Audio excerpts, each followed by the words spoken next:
சிலை கடத்தல் தொடர்பான அனைத்து வழக்குகளையும் சிபிஐக்கு மாற்றி தமிழக அரசு முடிவெடுத்துள்ளதற்கு எதிர்க்கட்சிகள் கண்டனம் தெரிவித்துள்ளன. சிலை கடத்தல் தொடர்பான வழக்கு விசாரணையை சிபிஐக்கு மாற்ற தமிழக அரசு எடுத்துள்ள முடிவுக்கு திமுக செயல் தலைவர் மு க ஸ்டாலின் எதிர்ப்பு தெரிவித்துள்ளார்.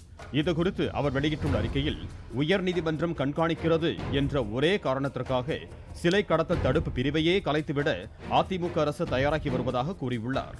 இந்து சமய அறநிலையத்துறை கூடுதல் ஆணையர் கவிதாவை ஐஜி பொன்மாணிக்கவேல் தலைமையிலான சிலை கடத்தல் தடுப்பு பிரிவு கைது செய்தவுடன் விசாரணையில் எந்த முன்னேற்றமும் இல்லை என்று உயர்நீதிமன்றத்தில் அரசு தெரிவித்திருப்பதில் ஏதோ மர்மம் இருப்பதாகவும் அவர் குறிப்பிட்டுள்ளார்.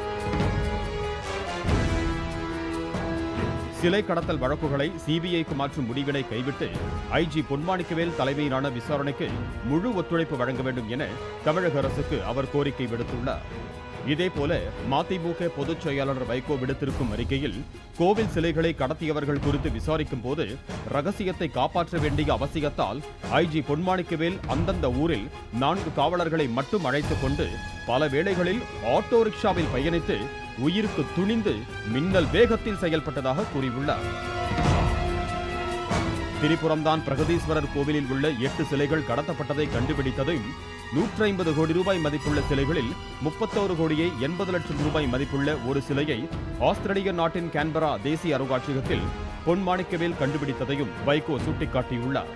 விருதாச்சலத்தில் உள்ள விருதகிரீஸ்வரர் ஆலயத்திலிருந்து 240 கிலோ எடையுள்ள 6 சிலைகளை இந்தோ நேபாள் ஆர்ட் சென்டரில் ஐஜி பொன்மாணிக்கவேல் கண்டுபிடித்ததையும் வைகோ குறிப்பிட்டிருக்கிறார்.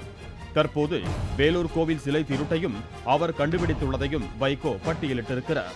ஆஸ்திரேலியா, சிங்கப்பூர், இங்கிலாந்து போன்ற நாடுகளுக்கு கடத்தப்பட்ட சிலைகளை பொன்மாணிக்கவேல் மீட்டுக் கொண்டு வந்ததை அவர் நினைவு கூர்ந்துள்ளார். அரசுக்கு ஒத்துழைப்பு தரவில்லை என்றும் சரியாக செயல்படவில்லை என்றும் பொன்மாணிக்கவேல் மீது புகார் கூறி தமிழக அரசு சிலை கடத்தல் விசாரணையை சிபிஐக்கு மாற்ற முடிவு செய்திருப்பது கண்டனத்திற்குரியது என வைகோ கூறியுள்ளார். இதேபோன்று தமிழக பாஜக தலைவர் தமிழிசை சவுந்தரராஜனும் சிலை கடத்தல் வழக்கு விசாரணையை சிபிஐக்கு மாற்றுவதற்கு எதிர்ப்பு தெரிவித்துள்ளார். ராஜராஜ சோழன் சிலையை மீட்டு வந்தபோது பொன்மாணிக்கவேலை அமைச்சர்கள் பாராட்டிய நிலையில் இப்போது அவர் செயல்பாட்டில் குறை கூறி இருப்பது ஏற்க முடியாது என்றும் அவர் கூறியுள்ளார்.